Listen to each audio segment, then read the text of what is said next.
구속 기로에 놓인 이재명 대표입니다. 여권에서는 이재명이 이재명에게 보내는 말이라는 과거 목소리가 소환되고 있습니다. 저희가 한번 모아봤습니다. 전 대통령 오늘 여당 실질 심사 있는데 한 말씀. 네, 감사합니다. 안 그래도 하고 싶은 얘기였는데 범죄를 부인하고 있고 언제 도망갈지도 모르고 또 증거인멸을 하고 있다는 정황이 여러 곳에서 보이기 때문에 구속되는 게 당연한 사안입니다. 구속 여부가 이 나라 사법이 살아있냐 죽어있냐를 가름하는 그런 걸 보여주는 바로미터다라고 생각합니다. 제가 변호사기도 한데요. 증거인멸 우려만 있어도 구속하는 거예요. 고위공직자니까 도망가겠냐. 그렇게 따지면 높은 사람일수록 돈 많은 사람일수록 더 점점 더 오히려 우대받는 사회가 되는데 그건 정상적인 나라가 아닙니다. 부인하니까 더 구속해야 되는 거죠. 그리고 예우 자꾸 얘기하시는데 이게 기득권자들의 말 아닙니까? 무슨 중범죄자를 예우를 합니까? 제가 굳이 이 화면을 읽지 않고도 지금 저희가 모았던 과거 이재명 대표의 발언 어떻게 좀 들으셨어요? 이재명 대표가 정책으로 성장하는데 가장 큰 게 기여했던 게 바로 이 사이다 발언이라고 하는 속칭. 이렇게 굉장히 직설적이고 상대방에 대한 공격적인 발언으로 이재명 대표가 성남시장에서 경기도지사가 됐고 또 경기도지사에서 대선 후보까지 됐지 않습니까? 그걸 보면 지난 그 박근혜 대통령 국정농단 사태 있을 때 그때 이재명 대표의 저 발언들이 사실 지지층들에게 굉장히 호소력이 있었고 그러면서 이제 친명이라고 하는 이 흐름이 생겼습니다. 그런데 지금 와서 보면 저게 다 이제 부메랑이 돼서 결국 본인한테 돌아오는 거거든요. 참 민주당이 보면 그동안 내로남불이라는 그 틀에서 벗어나기 위해서 부단히 노력했습니다만은 결국은 이재명 대표의 저 내로남불적 발언 때문에 또 한 번 수렁에 빠지는 것 같습니다. 본인이 보면 참 정치는요. 항상 자신에게 이게 돌아올 수 있다는 걸 생각을 해야 되는데 이재명 대표는 너무 나은 것 같아요. 결국 저 주인공이 박근혜 전 대통령이 아니라 자신이 될 수 있다는 생각을 하면서도 발언을 해야 되는데 지금도 보면 그렇지 않습니까? 증거인멸할 수 있다, 도망갈 수도 있다. 아니 전직 대통령이 도망갈 수도 있다고 이야기를 했어요? 그럼 본인은요? 본인은 도망갈 수 있는 가능성이 있습니까? 아니 전직 대통령이 어디를 도망가겠습니까? 근데 제1야당 대표가 만약에 예를 들어서 그 여당에서 도망갈 수 있다고 이야기한다면 본인은 어떻게 이야기할까요? 증거인멸, 오히려 고위공직자일수록 증거인멸이 더하니까 구속돼야 된다. 이런 이야기까지 한 건 아니겠습니까? 예. 저 이야기를 그대로 돌려드리고 싶습니다. 왜? 저 이야기가 자기한테 적용된다 그러면 자기한테 똑같은 논리. 지금 민주당에서 하고 있는 논리. 왜 불구속이 원칙인데 구속하느냐? 똑같은 논리입니다. 박근혜 전 대통령 마찬가지죠.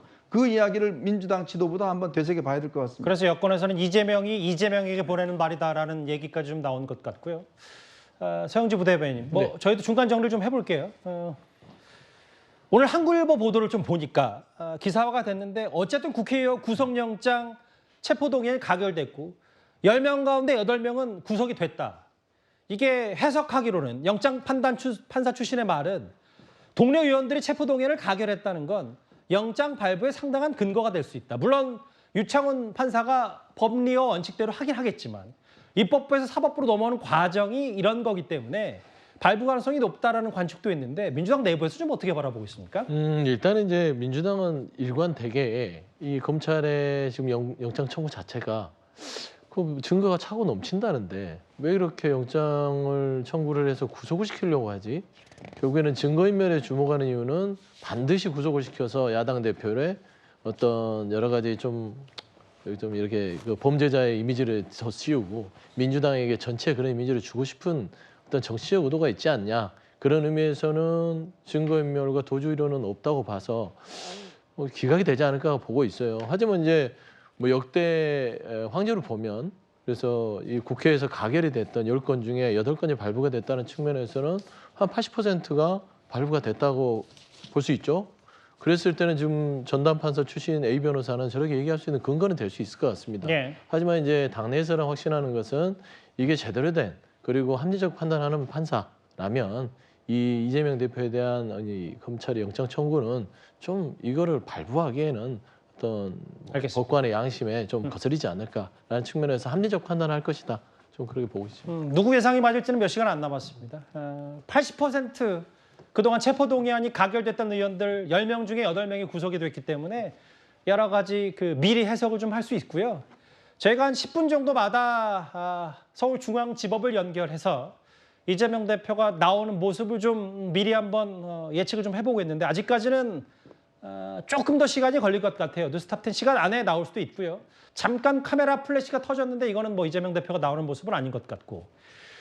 알겠습니다. 일단은 그 서울중앙지법을 마지막으로 연결하고 실제로 좀 더 의미 있는 이재명 대표의 동선 혹은 민주당 관계자라도 조금 혹은 변호인이라도 먼저 나오면 실시간으로 좀 연결하도록 하겠습니다. 일단 현장에서 다시 스튜디오로 좀 돌아오겠습니다. 이재명 대표의 오늘 아침부터 앞으로 있을 서울 구치소에서 대기하게 될 그 동선까지 하나하나 꼼꼼히 따져봤습니다.